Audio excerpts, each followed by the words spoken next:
Meeting. There we go. Hello, everyone. I thought you had muted me, but apparently I just came into the room auto-muted, so I had to unmute myself. I had muted everyone, and that was me. It's just my computer is super slow today. But let's just start off with this little video clip to start, however. But my apologies for the muting. Oh, I see where you're going with this. I didn't know about this video clip for starting, but I already know what you're doing 20, here. Oh God! 19. Now I remember. 18. What? Where is 17. it? What? 16. We can't lift off without 15, it. Jordy, we've got to abort. 14, No! No, wait! I 13, found it. 12, 11, 10, 9, 8, Let's 7, rock and roll. 6. Inspiration.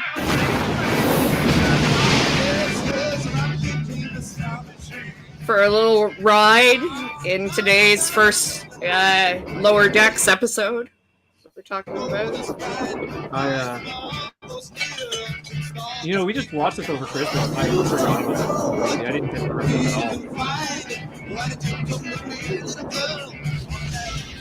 all. God, that shit looks phallic. Oh, sorry.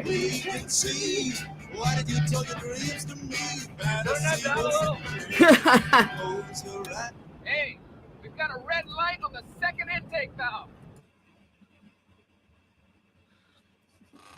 There we go. Anyway, the flight of the Phoenix, the ride at historic Bozeman, and the premiere of Lower Decks for season 3 this week. So that was kind of fun to see. Animated James Cromwell and hear James Cromwell do the voice for that, to which I actually so they did bring him back. They didn't look at that. I yeah, looked that up. Yeah, no, that was him. I think we probably only knew immediately because Gary and I have been rewatching Succession, which he is in prominently. So, the minute James Cromwell started speaking, we immediately knew it was him because he's prominent in Succession. So if Gary had been next to me, I probably would have hit him. I just started going, I started flapping my hand. I'm like, it's I had a very different, much nerdier reaction to that scene. Because I was convinced, so we'll go back and cover the whole episode. But I was convinced that the third guy, the fourth guy who goes in with them, the guy who involuntarily hijacked Gary that was Gavin. There was Gavin and Gary. Gary's the Red Alert guy, but yeah. Gavin, yes, Captain Gavin. I was convinced, although it turns out I was convinced that he was animated by Harry Partridge. There's something about his key animations that made me think that independent animator Harry Partridge animated him. I looked up who worked on the episode. I couldn't find any evidence that it was him, but some of the way the character moves is different from the rest of how Lower Decks characters usually move, and very consistent with how Harry Partridge animates things. So it's a deep cut. That's a deep cut. I mean, so Harry Partridge is he mostly releases his stuff through YouTube. He is responsible for the sci-fi YouTube animated series Starbarians. Okay. It is it makes Lower Deck look highbrow. It's super lowbrow humor. It's gotcha. Two barbarians who are 80s glam metal themed warriors traveling in a spaceship that looks like a T-Rex with giant tits, supposedly fighting evil, but usually they end up causing more trouble than they actually prevent. So like it in spirit, really. So like in spirit, yeah. I can see why a show like Lower Decks would tap, if I'm right, and I may not be, but I can see why a show like Lower Decks would tap him, because Lower Decks, especially after season 2, got really lowbrow. And I don't mean that as an insult. I still prefer the vibe of the first season to season 2, but I don't think I don't think the sex jokes break the show. No, not at all. And to dial back a little bit, welcome to Star Trekkin. I'm Nicole. We're here with Green across the city, and in the East End, it's Gary and I. Gary's back. Yay! We haven't had Gary on for a little while in honor of there being a Gary that doesn't suck on Lower Decks, because Gary has a problem. Please express your problem with Garys in media, Gary. Well, Talk towards the microphone. Often Garys don't get a very good depiction. They're usually comic relief, or the villain, or someone who causes some sort of trouble, and it's usually, bemoaned for their involvement. So usually a Gary is not someone that I'm like, yay, it's Gary. So this was a positive Gary, you felt? Yeah, this is a very this is what Gary would respond like. Gary, you felt that Gary acted in a Gary fashion. Yes. There you go. So Gary felt represented by this Gary. Gary representation. Approved. Excellent. So yay, Gary representation in this episode. In any case, positive Gary representation. So this episode, See, I'm thinking Gary Mitchell, but I'm assuming that's not whom you're referring to. No, the Gary in this episode is simply the guy. There are two people. It's in the GIF that we tweeted out, which was the two guys who are at the star base outside of Earth. When they say, "Hey, is the Cerritos supposed to be coming to Earth?" No, Cerritos is in dry dock. Oh, that Gary. Yeah. Then Gary Cerritos flies by. Gary just reaches forward and presses the red alert button. The red alert button. Yes. As you do. Also, since I went to Twitter to check out that GIF, I also noticed we are now competing with 2002 MTV VMAs. Oh, and the Dragon Show very shortly, I'm sure. Yeah, in 15 minutes, Dragon Show. Yeah. So. Our viewer is going to be terrible. Oh yeah. We do have one viewer, and thank you, viewer. Whatever viewers out there, we appreciate you. We appreciate you. I told you guys before, but before filming, I went to a convenience store. Oh yes. I saw something I've never seen before. This is a scientific experiment. It's science. With my lights live on Twitch. With my lights on blue, it's hard to tell, but I found a flaming hot citrus Mountain Dew. I have no idea what a spicy soda could possibly taste like. We don't know it's going to be that hot. We don't know what it's going to do to Green. We don't know what could happen. Yeah, I don't do spice that well. Mm-hmm. Like anything more than a jalapeno usually does me in. We're testing a hypothesis. We don't know what it is yet.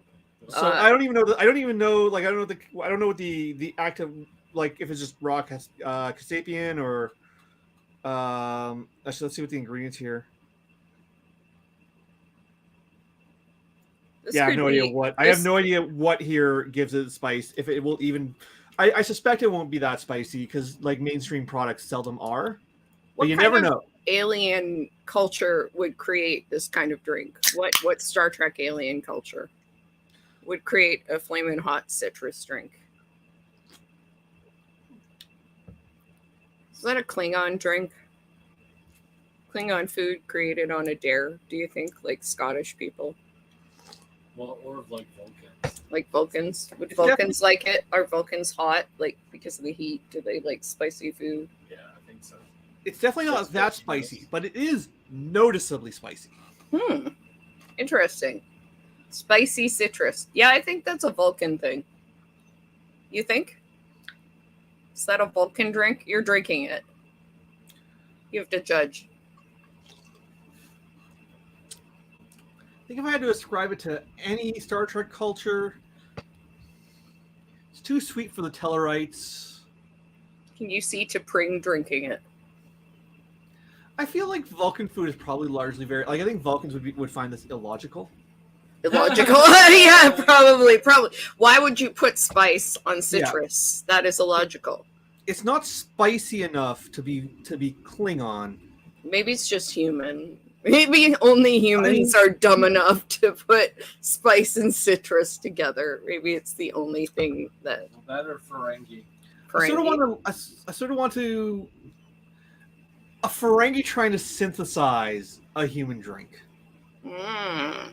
Or a Ferengi who had extra stock of this stuff. And put it together. And put it together to try and sell it off to humans. Yeah. Humans will buy this. They'll drink anything. Gotta move this inventory. All right. Go ahead. Kardashian maybe, but also might be too sweet for Cardassians. I thought you said Kardashian, which Gary often says instead of Kardashian, which I always find hilarious because then I imagine Kim Kardashian as Kardashian or Kim Kardashian I would as watch a that. Kardashian. I'm actually surprised Lower Decks hasn't made that cut yet. Keeping up with the Kardashians. Yeah, they're that needs to be in there. There needs to be honestly a whole episode that is keeping up with Kardashians. I will write that I am eminently qualified to write that episode of television. Let me tell you. Oh my God. Green, I know someone else on Twitter who has been on now Strange New Worlds, the good Romulan who died in the alternate timeline. Matthew McFadden is my Twitter friend. So I'm just we just need to start lining up actual guests on this show at this point because we know people and we live in Toronto. So if you're watching this and we know you and you live in Toronto, we're gonna start coming for you. I'm sorry because there's just too many coincidences. We talked about having a friend who does Star Trek Online on, and that just didn't manifest. I didn't ask. He still might. He still might. He probably would, and we just need to ask. I think that's a matter of doing, and I'm certain if a number of people, because Matthew, who was awesome in that episode, I really have to say, just really touching and vulnerable and amazing, which is not easy to do as a Romulan, and still have gravitas and authenticity as Romulan. I mean, Actually, I didn't know I knew him doing that. Yeah, so that's cool. Speaking of the synthesis of friendship and online and reality TV, my friend Sam, friends maybe a bit much. We travel in the same circles. We've been to a bunch of parties, but I don't hang out with him outside of those parties. This is why I say Twitter friend. Yeah, right? I do know him. Not a real. I know. Yeah. He runs the YouTube channel We're in Hell. Mm-hmm. He does critical leftist breakdowns of reality TV. Oh, awesome! I should watch that. Yeah, I can't think of anything more up your alley than that. Sam, I'm coming for you too.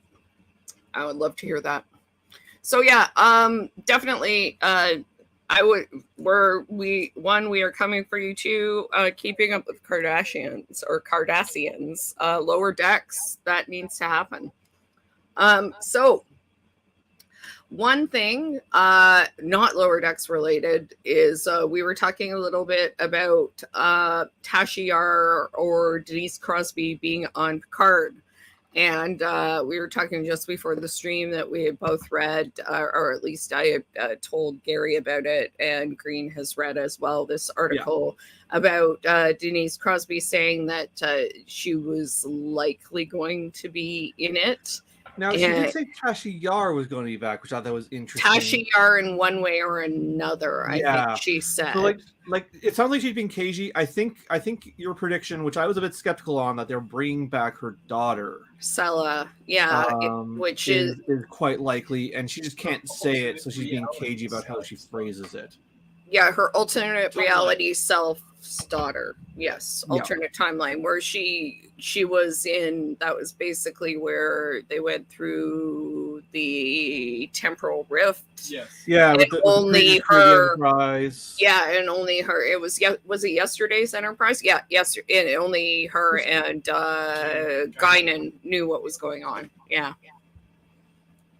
So That wasn't the one that Kelsey Grammer was the captain of, was it? I just watched that fairly recently. I think I'd remember. no, it's a different one. It's a different temporal rift.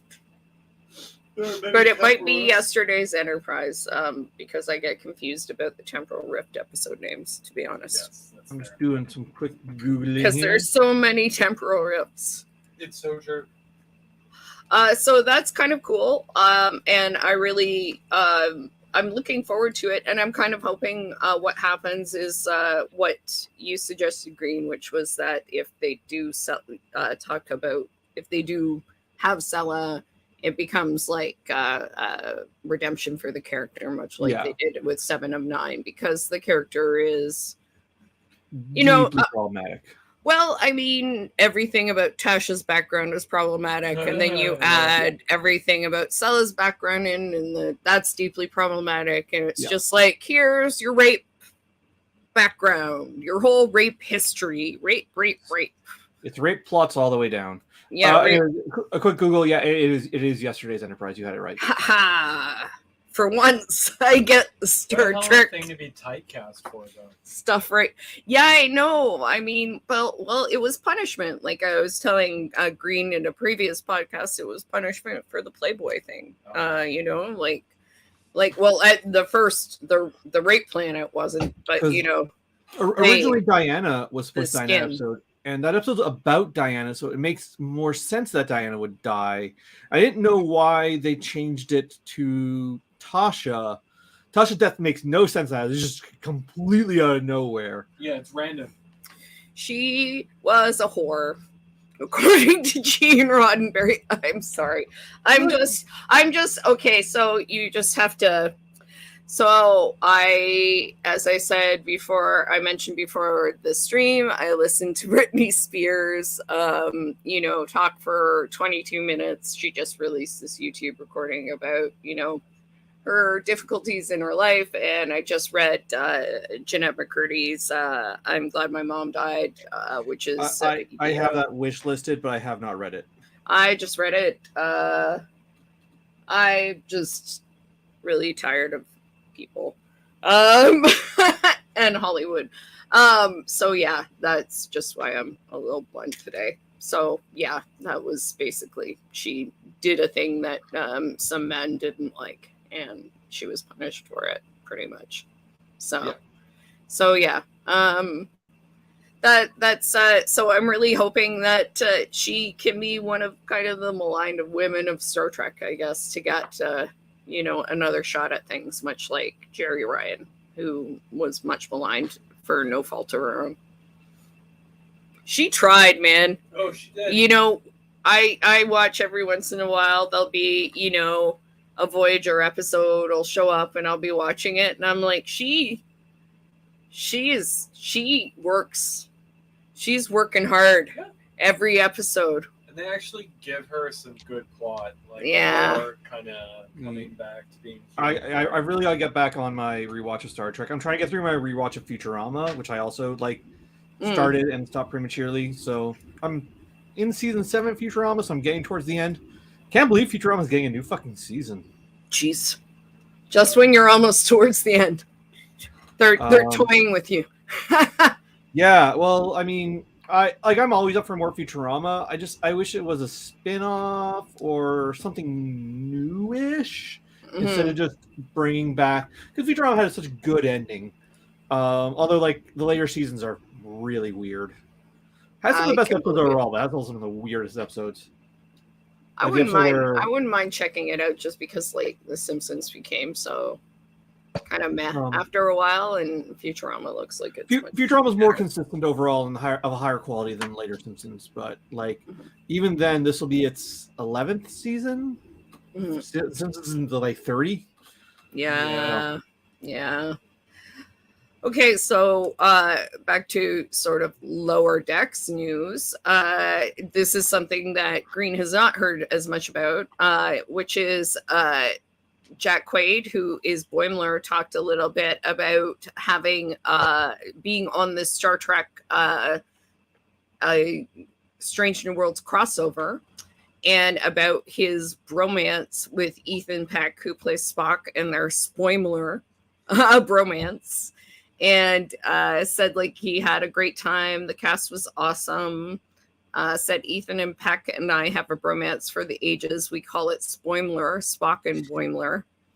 It's amazing. The whole cast is so friendly, welcoming, and cool. We had a ball, and we got to be directed by Jonathan Frakes. So what could be better?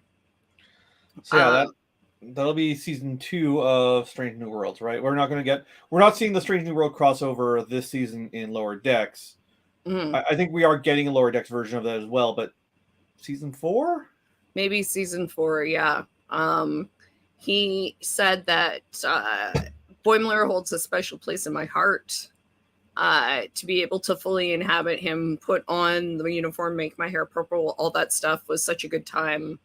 He said the uniform, I figured it would be sweaty because I tend to sweat a lot, but that thing is not breathable. It looked really good. The first few fittings where I had the purple hair, had the uniform on, it just blew my mind.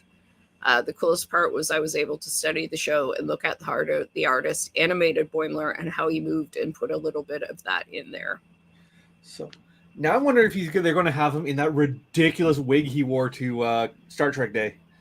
I don't, because he said he dyed his hair purple. So I wonder if they're just going to because his hair is very curly anyway. And when he grows it out as Huey, it can get kind of big. So I'm wondering if they're just going to dye it purple and kind of poof it up a little bit. Have you seen the photos of him in the wig on the Star Trek panel? No, I got to check that out. I'll send you a link. Strange New Because Worlds. it is redunculous. Their hair game. And it looks great. It's a great. I can't see them using this look in an actual Star Trek episode. Sorry, Gary. No, I was just gonna say, Strange New Worlds has proven that its hair game is on point, right? Strange New Worlds is not scared to get weird. So, and they're very good with hair. They're very good with hair. Yeah, and Ensign Mount's hair just keeps getting bigger all the time. Anyway, maybe they'll just do his hair except purple. All the Star Trek shows are really good with hair, except for Discovery. When they got Michael the braids, I thought it looked dope. Although, at least her braids looked good. At least they were good braids. Yeah. The Chewbacca show was so good in this episode. The drawing of him. Oh yeah. Just sorry. Yeah. Sorry. Let him finish. Sorry. Go on. Go on. Sorry. Yeah, go on. Green. Or me? Oh, me. Yeah, I was just going to say that, in the later seasons when they got Michael's braids, she looks great. I also listened to the Feminist Frequency Star Trek podcast, and one of those hosts is a black woman, and she had issues with how they did Michael's hair for the first 2 seasons. I am not qualified to speak on this definitively one way or another, other than I was broadly not a fan either. It was just, short. Yeah, it was short, but they had a thing that they would attach into her hair that would poof up at the top, and it was nothing. Was clearly a prosthetic, and I mean nothing against prosthetics. It didn't look great. Yeah, it was very obviously a prosthetic. If she could have just had short hair, it would have been better.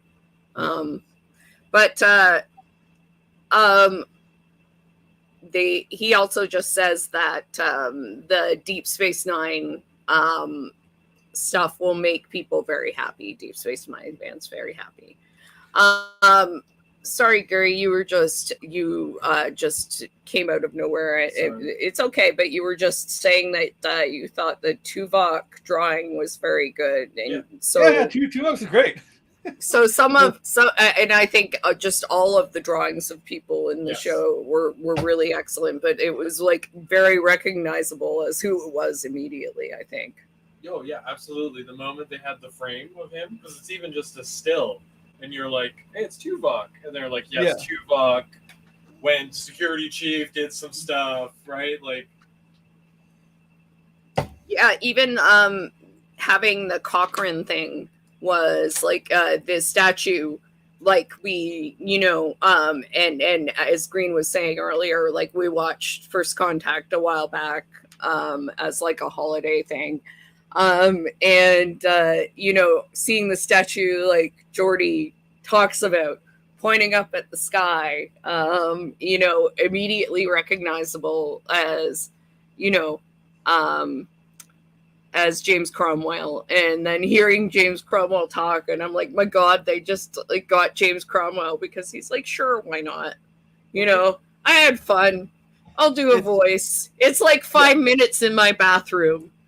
Well, what? I also enjoyed they did like a whole Disney thing, like for going into the ride. Yes, it's very Disney. Yeah, the going into the ride for the Phoenix is very, very Disney. It's like entirely, they have him talking to you on the way in and telling you, hey, this is how you do the ride. So maybe we'll just go over, the episode really quick since we're jumping around a little bit. But basically, to give Green their props, totally right. Green totally called it. They were totally right on this being cleared up entirely within one episode. In fact, so cleared up within one episode that Mariner, Boimler, Rutherford, and Tenby were pretty much not even involved in it being cleared up. Yeah, they set it up for a two-parter and then they clear it up. It was pretty much set up on a joke of, I think it was a kind of a play on two-part episodes that are a big like heist situation, and also on never being able to trust Starfleet and having to go through this big conspiracy, but actually Starfleet, being pretty good and managing, to figure out justice anyway. Which is what happens because it starts out with, the captain Freeman in jail, and the trial about to start, and Mariner is of course like yelling at her dad and freaking out and saying that she can't trust Starfleet and she's going to go and do something. Seen her with her dad. She hasn't spent a lot of time with her dad. It's mostly been with their mom and dad. It's the first time we've seen her with just her dad. She's not just angry, she's losing her shit. She's destroying stuff in that room. Mm-hmm. Yeah. Exactly. She's just destroying everything, and essentially she decides to act of her own accord, and so she gets the team together, and they go off to Bozeman to they try and go to this special transporter, but then they decide to go to Bozeman to steal the Phoenix, which is a great way to include all of the First Contact stuff into it. And they steal a ship with unfortunate Captain Gavin on board, who is freaked out tourist, who then decides that he's going to captain the amusement park ride. Yeah, and become a space pirate. He's just some dude who got on the ride with them, who's like, I'm using this to get over my fear of starships. And they're like, yeah, man, you do you. Go to it. Enjoy. After they get on the Cerritos and dry dock, which I'm like, that seems a little dangerous. Well, even his line, though, where they're like, oh, maybe you should get on the next one, because they don't want to kidnap him, right? Like, they're discouraging him. And he's like, no. The person let the line. They told me I needed to get here, and single rider with the 5. That is such the experience. Mm-hmm. Like, if you've ever done that sort of thing. Single rider with the 5. Yeah, but I was really hoping, and we mentioned this. We were talking about this earlier, and Gary was hoping this too. That Captain Gavin would show up as some space pirate later in the season. I'm not convinced he won't. Well, yeah. They seemingly resolve it, but I'm not sure how resolved it actually is. Yeah, I'm hoping it's not totally resolved, because they show him towards the end being arrested, and I was like, oh man, really? Come on, let Captain Gavin live. Come on, let him go and do his thing. So the nice thing is when they do pick up, what I skipped over is that when they do pick up Tendi and Rutherford, they're at Cisco's restaurant in New Orleans having gumbo. Of course. Obviously, you didn't see Elder Cisco, but it was nice still. In any case, they are going to they find the logs. That's why they went up to the Cerritos to get Boimler's logs, but Mariner finds Boimler's logs too embarrassing with personal details and doesn't want to take them to Starfleet, or thinks that Starfleet won't care. So she kicks them off the ship and steals the Cerritos. They go back to the ship. It's a whole big thing. Doesn't work very well as they are able to get back on the ship through rerouting, through some clever trickery. Like, I quite liked the solution they had to get back to the Cerritos. Yes. Yeah. They basically named the Cerritos. She was sent the Cerritos shuttle home to Earth, and they reset home as the Cerritos, which was pretty good. Smart. The way that they get out of being in trouble is the Cerritos. There's a big cloud of aliens coming to Earth. They don't know why. It had been previously established. It wasn't dropped out of nowhere. Yeah, it had been established like very early on in the episode. This cloud of aliens is in fact looking for a breeding ground. The Cerritos, without its hull, is a perfect breeding ground for the aliens.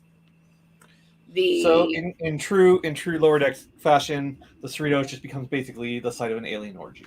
Yeah, pretty typical. Devana saves the day by offering the explanation for it in 10D fashion, comes up with a big science nerd explanation, which is pretty good, and makes them help them birth all of these pretty gross pink purple alien creature things. And in the middle of it, Carol Freeman shows up with her bridge crew and is like, yeah, so the system worked. And Mariner's dad is like I told you. They did a covert ops thing with Tuvok, and we there was a covert ops things where Tuvok interrogated a pack lad and found out that they deep faked they blew up their own planet as a way of like trying to sort a better planet out of Starfleet.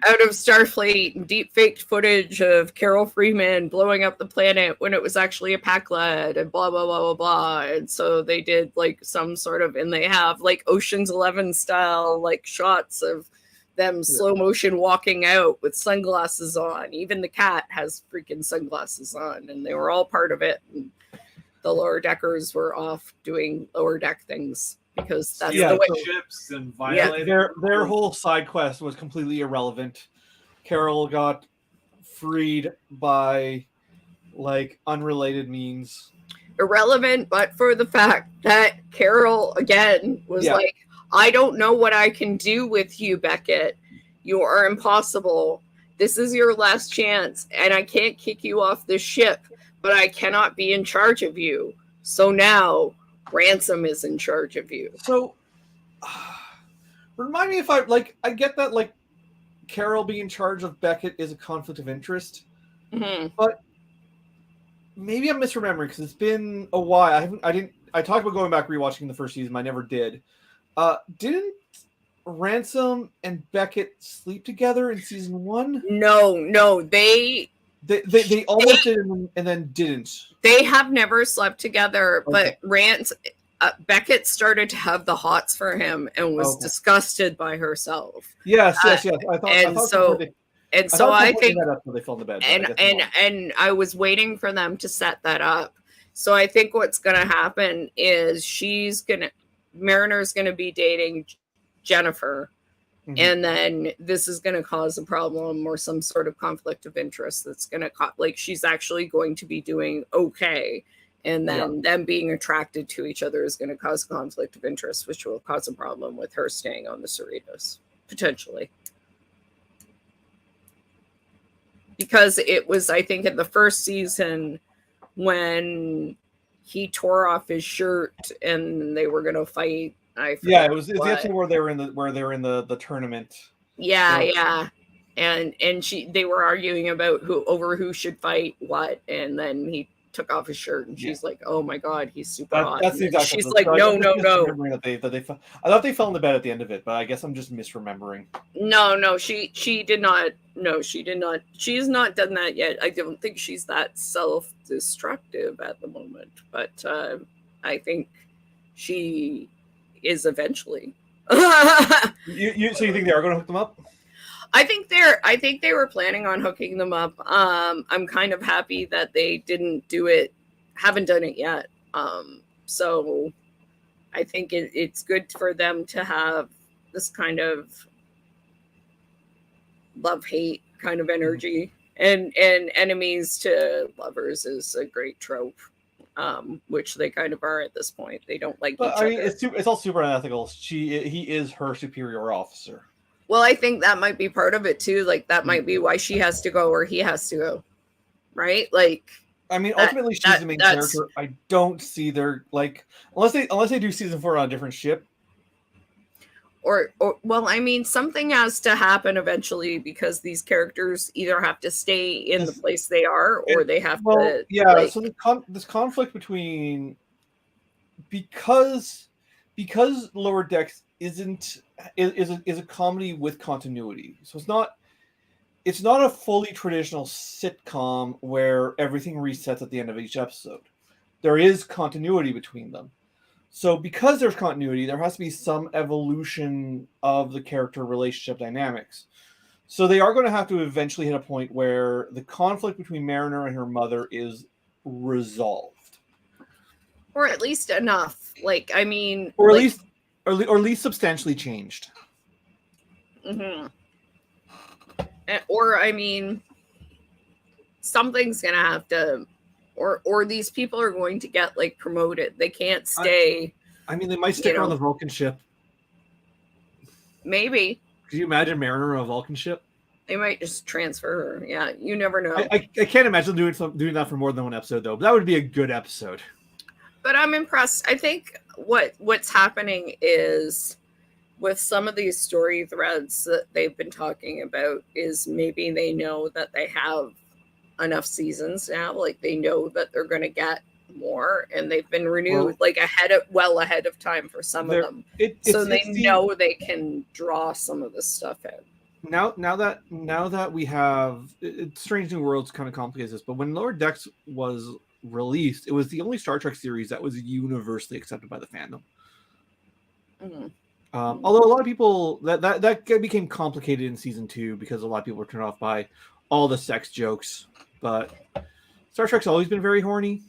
No, and I mean, it's just I think it seems like they have an understanding, even if they haven't been directly renewed, multiple years. They're renewed for a 4. Like we know they're getting a 4, and they get renewed usually. Like I wouldn't be surprised if halfway through here, season 3, they got renewed for a 5, right? Because they're getting renewed 2 seasons out.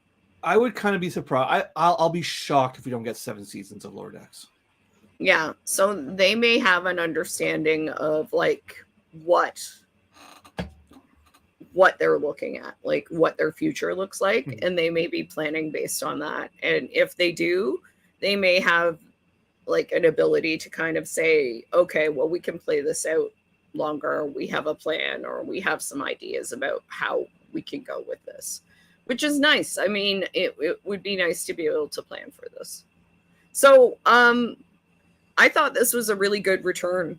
I was really happy with it as someone who really likes First Contact. I mean, it's like one of the goofier Star Trek movies, but as someone who really loves First Contact. All cast movies are super fucking goofy. Oh yeah, they are. They like talk about their boobs in like what one is that? Oh my god.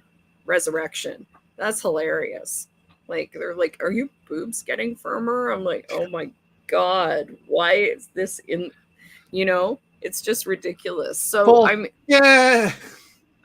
just no. But as like, I really enjoy First Contact. It has James Cromwell. Like, how did they get him to do that? I don't even know. That man will do anything. Apparently, he's probably a Star Trek fan. He's probably just a Star Trek fan. Like a lot of people are. Star Trek gets high class like Star Trek isn't a big budget show, so it tends not to have a lot of A-list actors. Doug Jones being possibly the one exception. Although this new iteration of Star Trek is also way higher budget than the older ones. But Star Trek is very good at getting high priced cameos because they're just fans of the show. And they probably just work at scale or something like that. And like this is the thing, like every time we're just watching it and we'll watch DS9 or we'll watch TNG or something, and I'm like, damn, it's so and so. Look at you on there, Star Trek, playing an alien. And Gary's like, yeah. And because I haven't watched them in quite a while. And I'm like, I forgot all these people are on the show. And he's like, everybody's on Star Trek. Everybody's on Star Trek. Almost the entire cast of Cheers was on Star Trek. Yeah, like literally everybody is on Star Trek. Yeah, almost the entire cast of Cheers. Like I remember George Wendt. I remember John Rassenberger. Saul Rubinek was on Star Trek. Like what the Collector one. Like he is not he is like a well-regarded freaking actor. When I saw him on the show, even as like a teenager, I was like, what are you doing on it? Like I saw him on like good dramas when I was a kid. Yeah. I was like, what are you doing on Star Trek? What are you doing on Star Trek? I mean, they gave Jason Alexander a vagina head. Yeah, I know. Like, well, I mean, I haven't seen that episode, but I've seen that clip. I've seen that episode. I've seen a lot of them. They want to acquire 7 of 9. Jason Alexander, with a vagina head, went to acquire 7 of 9. Well, I mean, that's like a creepy George. He's a like collective of special aliens. They like do stuff. That's a creepy George thing to do. It is. Seems about right. So yeah, I mean, it's nice to see that still happening. I'm sorry, my phone keeps being ominous. I always forget to turn it off. In any case, yeah, it was good. It reminded everyone. It actually was a good reintroduction to everyone's kind of skills, and characters and kind of what their characters do. Like the nerds were nerding out and doing their like, let's go to all of the Starfleet greatest hits, like kind of places and doing their thing. And it was really funny. We were trying to figure out why all of the women were throwing themselves at Boimler. I want to talk about this. I want to talk about this scene, the very start, because Boimler doesn't have a vineyard. He has a raisin vineyard. It's not a wine vineyard. It's a raisin vineyard. His family's raisin vineyard, and he knows everything about growing raisins. Just like Jean-Luc Picard knows everything about growing wine. And women are throwing themselves at him. Throwing themselves. I feel like that scene came out of like the writer's room. Someone was just like, the scene needs more jokes. It's not funny enough. And so they just threw that in just to punch up the script. Is there a scene? I can't think of one. Is there ever a scene in a Star Trek movie where there are just women throwing themselves at like Picard or Kirk or something like that? All time, season 3. But like all time. Multiple women, like just like all of them coming up, like. Yes, actually. Although they're cyborgs. The cyborgs. Maybe all the women. Maybe that's why he's turning them all down, because all the women that work on his farm are cyborgs. It's one of the Harry Mudd episodes. In the original series. Maybe all of Boimler's farmhands are cyborgs. Harry Mudd gets to a planet that is populated entirely by like synthetic artificial beings, and he makes them all into hot women. Because we were I was like, what, is he the only guy around there? Or is it Gary's like, it's because they want his family's land? Yes. Like they want the raisin fortune.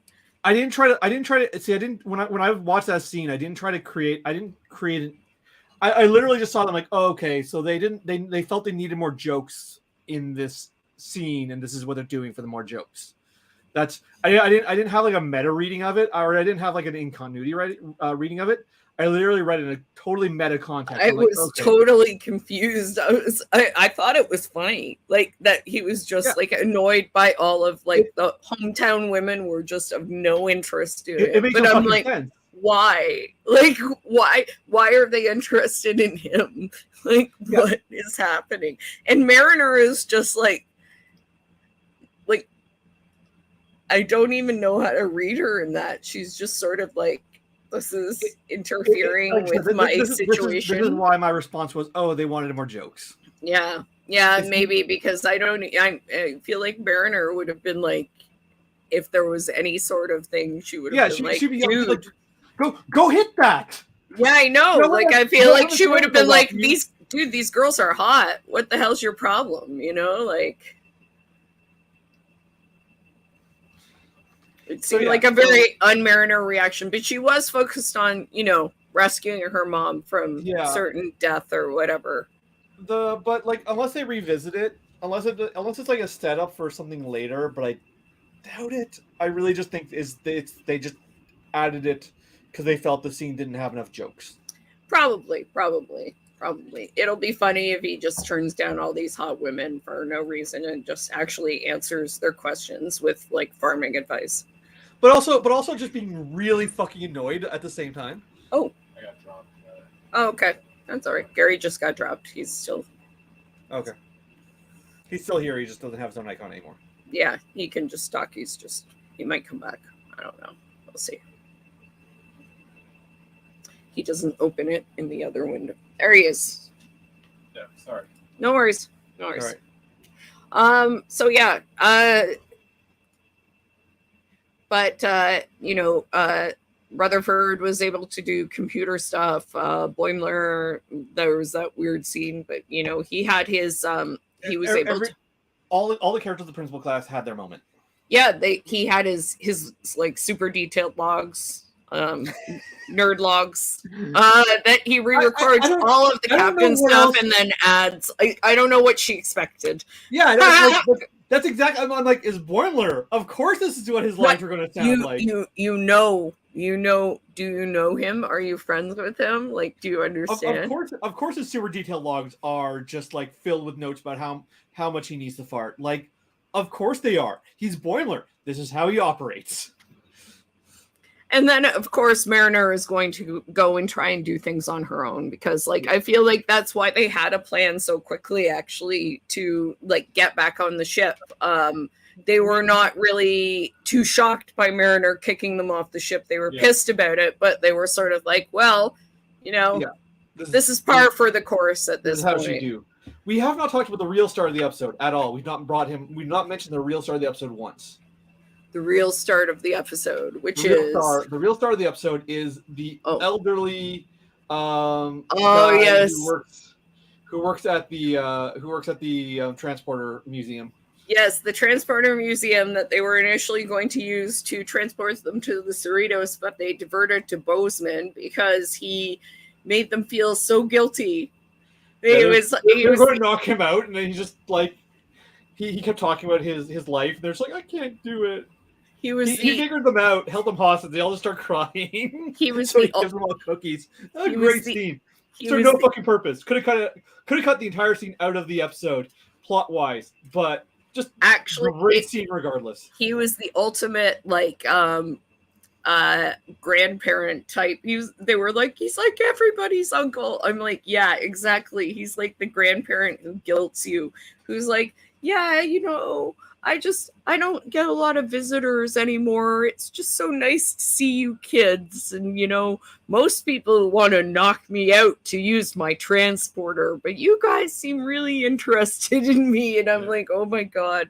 But no, my grandmother used to guilt me like this shit, I'm like, this is like skill. And then he does point a phaser at them. Oh yeah, then he does. He turns around. He's like, "You wouldn't be here to use the transporter, would you?" And they're like, "No, don't hurt us. We're sorry." They literally start crying. Yeah, it's so good. And he's like guilted the shit out of them before. Then they guilt him into dropping the phaser. And then he makes them scene. soup. I love it. Then he made them soup. And they told them their problems. And he's like, yeah, I'd help you guys out if I could. Yeah. But, you know. Listen, sort of no point in the plot. Could have been cut out, but I'm so happy they didn't because it was so funny. It was very funny. It was nice, too, because I feel like, it kind of showed, like, you know, they were just going to use this guy and they could have just talked to him. Yeah. Which, you know, was a great point. But also, it does highlight how Mariner and all of their problems, that they're so impetuous. Mm-hmm. Like, that's also the problem with the whole episode, is that they're so impetuous. Starfleet dealing with this shit. Mm-hmm. But they're too impetuous to wait for the process to work. So they go off and do their own thing, and they just fuck it all up. Like it sort of is the rest of the plot of the episode in a microcosm. It also kind of shows where you end up when you're that person, because that guy was like, yeah, I don't trust Starfleet either, right? Yeah. And I'm like, okay, so that's where that guy ends up, you know. And I'm like, you know, that could be a lesson for them, even though he was really nice and everything like that, like, and he was willing to help them. They could have trusted Starfleet to handle that situation, and it would have worked out. Although I will say, trusting Starfleet, like, I do worry about the sort of the broader themes on a meta context. Well, I mean, not all the shows are saying the same thing about trusting Starfleet. There's that, but also there's just the fact that, like, you shouldn't trust in big systems. They usually screw you over. Like, I understand. If it was any show other than Star Trek, I would have a much more critical eye towards it. Star Trek goes out of its way to be like, Starfleet is the exception to the broader systemic issues, and here's why it's exceptional. Mm-hmm. And like, well, I think that also you can do narrative critiques of like why that's a problem. I don't think, but I think someone who is less observant could view this as a pro, like, police trust, and this is like a very liberal affirming, like, political mentality. So I have that concern. It's a fairly mild concern, though. I mean, I would see it that way in some ways, if this was a show that was looking at that sort of issue all the time. Yeah, like I don't. This is not a show that I look to you know, talk about that sort of thing. So I don't worry about it as much with that sort of thing. This isn't Brooklyn Nine-Nine. Yeah, exactly. And I'm not going to be like, oh yeah, like, you know, we should always be like, yeah, Starfleet is the system and the system's going to work it out. But, you know, at the same time, like, I did watch all of Brooklyn Nine-Nine. Like, I'm not inherently, I'm not of the opinion that just because a show has like liberal politics, you shouldn't watch it. I watch all of Brooklyn Nine-Nine. Now, I do think you should be critical of those politics, though. Oh, I watch a lot of shows whose politics I am not. Like we've talked about, I've watched all of Yellowstone, and that shows politics I am not at all in favor of. Many shows I do not like the politics that I watch. Yeah, well, my sister once called me a hypocrite for watching Brooklyn Nine-Nine despite being vehemently anti-cop. But like, your sister watches Yellowstone. She watches Yellowstone. She also, although not that great, I wouldn't be surprised if her politics line up with Yellowstone. I have not seen Yellowstone. I can't comment, but she watches Game of Thrones. She's not a monarchist. Yeah, well, that's the thing. I mean, you know, you can watch Game of Thrones. I watch Game of Thrones, or I've watched the, you know, House of the Dragon, and I'm not like, oh, well, women are property and should be raped, you know, like, or like Carrie's like laughing over here, right? I'm not like, well, dragons should burn people, you know. We should own dragons, and incest is fine if you're a Targaryen. As long as you're of the right social class, incest. So long as you're of the right social class, it's fine. You know, and you know, I mean, that was a belief at sometimes. You know, if you didn't have, you know, someone who was of the right social class, you could marry your cousin and fuck them and have kids, because you know, like, there was no one else suitable to marry. Okay, Cool, Mary, you're on although call 5. I will say I'm also like I am genuinely critical. I consider Star Trek important because I believe that positive views of the future are necessary. I don't actually agree with a lot of Star Trek's conclusions about what is like Starfleet is ultimately a highly centralized militaristic organization, something I vehemently disagree with. So like I'm also not consuming and Star Trek. we don't often see like we're like the thing I often wonder about Star Trek is like, okay, so there's Starfleet and there's the United Federation of Planets. Mhm. And we often are said Starfleet is not the United Federation of Planets. But why do we not know more about the United Federation of Planets? Why do we only focus on Starfleet? It's like the only important thing is Starfleet. But I'm like, I'm a big politics nerd. Gary is a big politics nerd. Where is my United Federation of Planets show? Where is my UN of the fucking universe show? I think they're trying to do some of that with Discovery. Yeah, I was gonna say that's what I also want. Like the Discovery had like votes and elections and like and people didn't like that. And I'm like, what's wrong with you? You like that with Game of Thrones? What? Because there's fucking, it's fine, but then there's fucking in Star Trek and you get mad about it. Like I don't understand people. I'm sorry. Yeah, I don't know. Like I'm, you know me. I like Discovery, especially like when it you like fucking. It's fine. It comes about that. You're not against sex. You're not against like politics. You know, any of these things. I think Discovery could use more fucking. Yes, specifically Discovery. It has a lot of gay, but it has like happy, feel good gay. Yeah, it's good to be your identity. We affirm you, but it's not like, you know, getting it on. Like I want to see Stamets and his husband just like boning down. I want to see Saru and this like Vulcan ambassador he's now dating. Like I want to see them like. Yeah, they went from like being together to being like just gay dads, and I'm like, were you guys ever like? You're just sort of like, we're just happy. I'm like, are you? They have a sex scene in the first season. Like you see some Klingon titties in the first season, and then that goes right out the window. They just don't touch it again. Stamets and Hugh are never really like. They're just sort of like. No, ever since Hugh was dead. Ever since Hugh was dead, now they're just like, we just love each other. Yeah. I would think after you were dead, you'd be like. I mean, there's some interesting ground to mine there because they've been through a lot. One of them died, and then they got thrust into the future away from everyone each of them knows.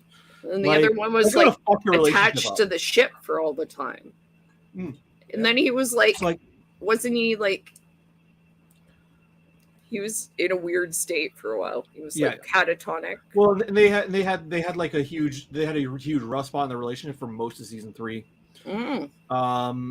So, like, I think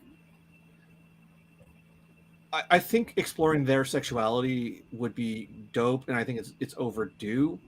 It would be nice to see too, you know, like if it was a non-traditional, like not just gay dad monogamous relationship, like because as far as I know, like a lot of like gay relationships can be a lot less monogamous than that, and that would be kind of cool to see too. You know? I mean, I'm bi and non-monogamous, so like, yeah, that's just been my reality. Yeah, and I mean, I understand that's a reality for a lot of people, especially when you've been together a really long time. That's one thing. I've never had a relationship last more than 2 years, so I've never had that sort of long, committed relationship that Stamets and Colbert. I mean, I can understand if it's too much work on Discovery. I mean, it's a small ship, and you know they don't get off it very often, and you know, like, yeah. I think like for a show that it's weird for a Star Trek show to feel as chastened as Discovery sometimes feels. And like Discovery didn't feel like that in the first season. Like I said, they got Klingon titties on screen in the first season. And like there's no way those prosthetics were cheap to make. No. But after that, never came up again. Jason Isaacs. We need Jason Isaacs back. He talked about Prime Lorca. He talked about Prime Lorca. Yes, he did. Yes. But it was Ash who had that scene because it was No, but I just mean like- he just brings sex into everything. That's what I feel like. You're just Gary's shaking his head. He's just like, Nicole just has a problem. I just like Lorca. Like- I just think I he's nice. also like bringing it back to Lower Decks. Well, Lower Decks has lots of sex. We don't get into the sexuality of the main cast that much. There's a lot of sex jokes. We don't talk about anyone's sexuality. That's Now, because it's we have speculated on our own terms about like the sexuality of all these people.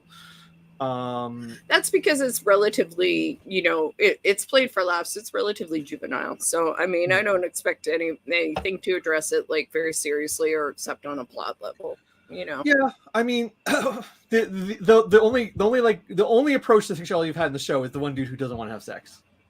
Which, to be fair, they handled wonderfully. It was very well done. I mean, all things considered, it was pretty well done.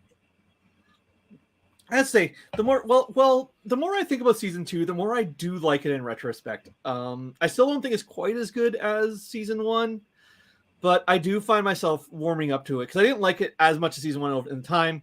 Although it did warm me up, it did win me over as the season went on. But yeah, I think I do really gotta sit down and rewatch the first 2 seasons. Maybe when I'm done Futurama, it seems like a good chaser to Futurama. Oh, for sure, I can totally see that. So, any other thoughts on this episode? I will just say we were both amused by Mariner hating the Golden Gate Bridge. No one drives anymore. No one drives anymore. I like the bridge. Everyone likes the bridge. I like the bridge. I'm just like, she just hates everything, right? But she is right that no one does drive. I'm like, maybe they walk on it. Maybe it's a big like park now. I don't know. If I remember correctly, and maybe I'm splicing memories from a different show, but I don't think there's actually a bridge anymore. I think it's just the suspension parts, and the actual bridge part is just air cars that fly across it. That makes no sense whatsoever. That makes no sense. I might have to go rewatch the episode because I might be inserting my own memory. I really hope somebody made a park of it. That would make the most sense, like a High Line or something like that. Just like make a big park. People can jog along put grass and trees. Grass and trees. Yeah, makes the most sense. I hate the bridge. No one even drives anymore. I have an observation that's not directly related to this episode, but is. How much attention did you pay to the new theme song, video? I thought was there a difference? I didn't really notice. There was a difference between season 1 and 2, and in the same spot, there was a difference this season. Okay. Which is that in the clip where they're fighting the Borg cube and the Cerritos is just like nopes and turns around and flies away. Yeah. Yes. Last season, there was some Klingon birds of prey added. This season, the Klingon birds of prey are gone.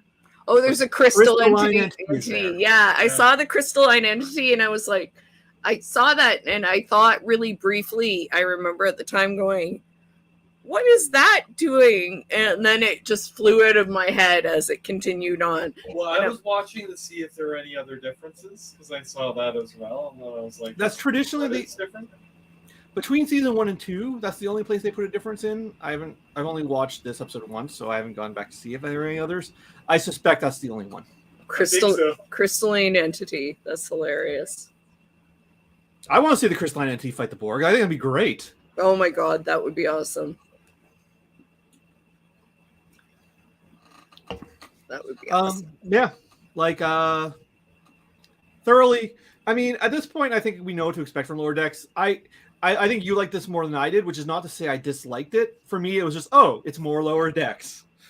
No, it was fun. I think I just really enjoyed James Cromwell being a guest star. I think I really got a kick out of that. I don't know why. I think I just I think I just enjoy him. I had him as my Twitter icon for a while because he's a grouchy Canadian who hates everything and hates capitalism on Succession, and I was like, I feel I am the same as him.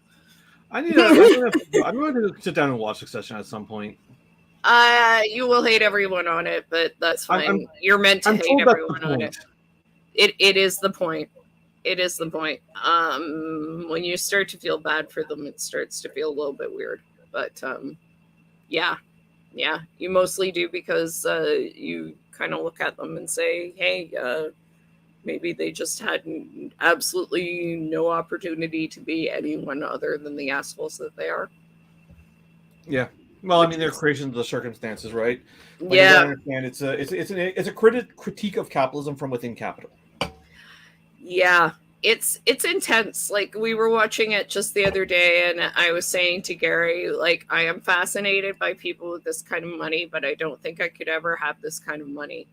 Like, just seeing what people do, like helicopters and private jets, like where you're taking a helicopter to a boat to someone's mansion. You know, it's just it's astounding to me that people have this kind of stuff. Well, I was told this was one show. I mean, it might even be you that told me this. That the one show that did COVID right, which is that these people are just so rich that COVID measures do not affect them. Yeah, that's basically what they said. They just decided not to even bother with COVID measures because, like, they don't even care about COVID. All the extras will walk around wearing masks. None of the main cast are because they. Yeah, basically they don't even bother. Like, they have events and everything, and no one's wearing masks. They didn't even acknowledge COVID. That's ultimately what took down Boris Johnson. So no, people him and all big maskless parties. Because they don't. What did they need? Why did they need to follow the rules that the rest of us follow? Yeah, and while those took down Boris Johnson, they didn't take down anyone else at those parties. No one else but Boris Johnson felt consequences. Well, honestly, and like Kim Kardashian had her 40th birthday at an island in the middle of the pandemic and flew like all of her, best friends and family to this like island party in the middle of the pandemic. She's in the news for a similar. They're like using too much water. They're watering their lawns, not just by a little bit, like by a lot. Massive. Yeah, and Courtney is the worst because Courtney is always like, I'm so eco-friendly. I love organic things, and I'm so eco-friendly. Everything needs to be green in my house and organic. Yeah. That's my Kourtney Kardashian voice. I don't know. I couldn't imitate any of. So she's using 533% of the allocated budget. Yeah. I'm not surprised. Well, it's an extreme allotment, so that's but I can only imagine that's still. No, I'm like they don't care. They don't care. They're just like, I used to call Kim, like, they're all terrible, but I used to call Kim the worst person in the world. But like the mayor in that one area is saying that's the problem, right? Because they're so rich. They just pay their fines. They pay the fine. Because they're like, oh, it's $1,000 fine. Like, you charge someone $1,000 fine or something. That's what rich people do. They just pay the fine. Like, oh, for masking, for having a party, for breaking COVID regulations, for using too much water, for whatever. We'll just pay the fine because $1,000 to them is like $10. They don't fucking care. Yeah. They don't care. Well, so that goes into. I mean, we're well off the. Although we're not that off of the topic of Star Trek, really. But like that's the thing is that like anything that is punished by a fine means it's only illegal for poor people. Always. Because it costs money to be poor. It always costs money to be poor. It's like the most annoying thing about being or be broke. Like if you make that distinction, which I often do, because like being poor and being broke are two different things. They both suck, but being poor is much worse than being broke. But like it costs money to do either because like you're gonna get charged NSF fees and all kinds of other crap, or you just have to buy cheap shit that wears out quicker or whatever. It just costs more money. and then or you can't pay fines, you know, or that rich people can pay, no problem.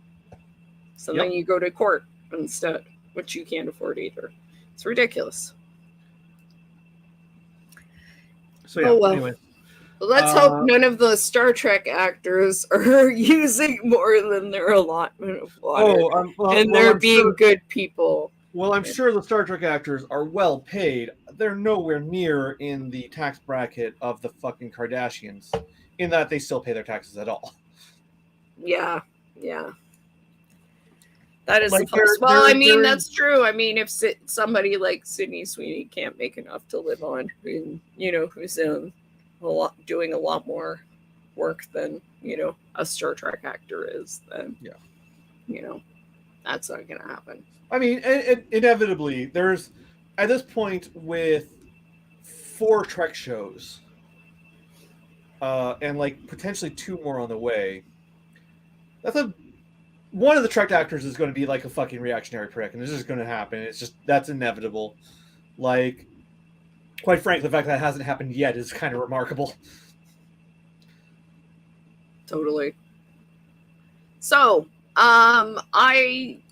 it was a good episode in general. I mean, it wasn't like one of the best. It wasn't one of the worst. I think it was just a solid episode. I really don't have too much to complain about with it. Gary, have anything else to add about the episode? No, I don't think so. Okay. So it was called Grounded. The next episode, I can't remember what it was called. I did try to find a trailer for it, but they didn't release one. Oh well. They had a name for it. I can't remember. I will find out later. In any case, next episode is next week. We will have 2 episodes in 2 weeks. I believe there's probably 12 or 10 in the season. I'm not sure. I'll have to look. Probably 10. Probably 10. Let's take a quick look and see. Yeah, I'm on the Wikipedia for it right now. Okay, so episode 2 is called The Least Dangerous Game. Yes, that's it. The Least Dangerous Game.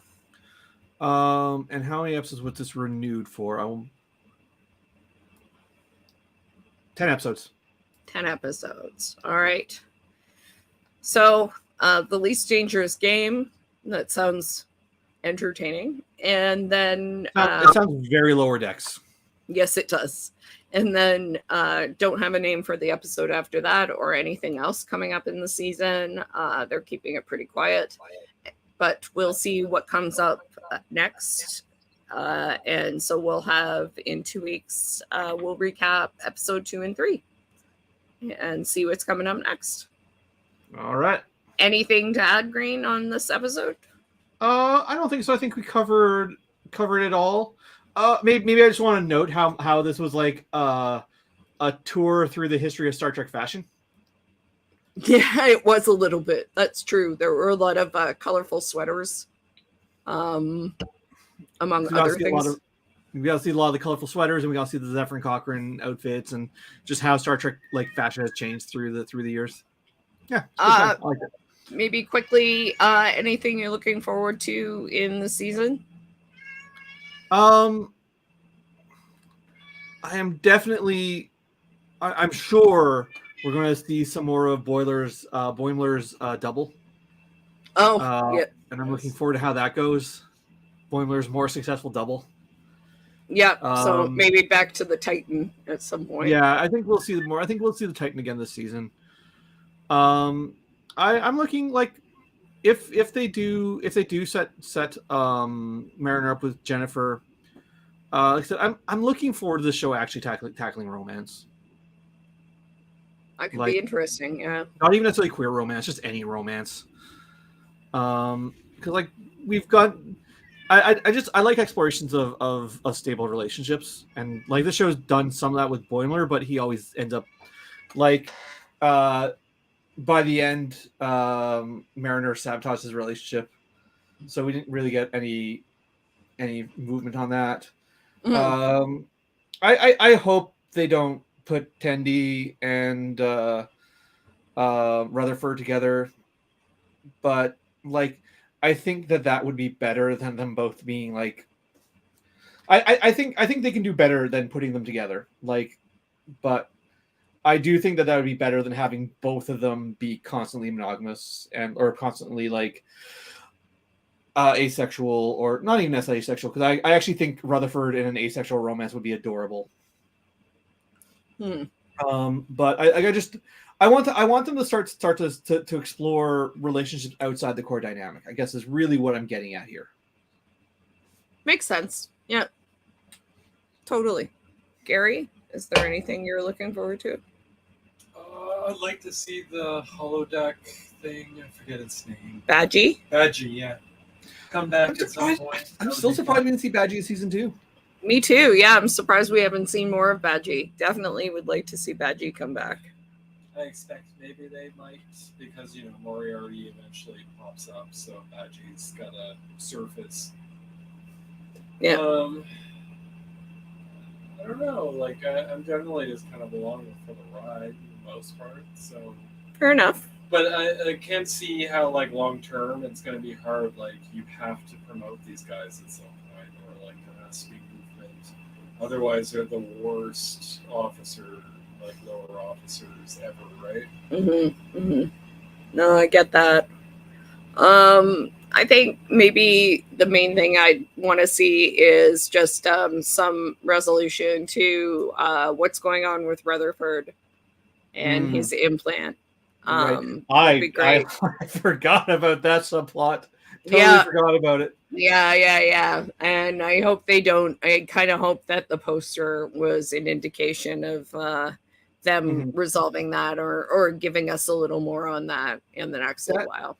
That has season finale written all over it to me. Well, I hope they give us a little bit through the season or something like that, but I would like to see a little more on that too. I really hope we see more of our rebellious Vulcan. Yeah, I hope we see the Vulcan again and the Klingon ship as well. That would be really cool. That would be really cool to revisit those. I've heard that is the plan. I just don't know when. Yeah. I suspect we'll see it this season, but I would have guessed that we would have seen Badgie in season 2 and we didn't. So yeah. I guess with these shorter episode runtimes, with only 10 episode seasons opposed to 22 episode seasons, it can be hard to revisit stories, I guess. Well, I'm glad they're not trying to cram too much in. It's better for them to kind of play things out slowly than try and fit too much in, I think. I am of the opinion that I would rather wait a little bit longer and get longer season blocks. So like release season 3 and 4 as one season. Yeah. But that's I don't think that's going to happen anymore, but I don't know. I think with streaming shorter, more frequent seasons is going to be the way. I wouldn't even mind 12 episodes, but I mean, it is what it is. All right. Well, we'll see everybody in a couple of weeks. Thank you, everyone, for watching. Much appreciated to everyone for being here and chatting. Great start to the season. Hopefully, it'll continue to be strong. Thanks so much, and we'll see you in 2 weeks to chat more about Lower Decks and Star Trek. Yes. Live wrong and expire. Live long and expire. See you guys later. Have a good one.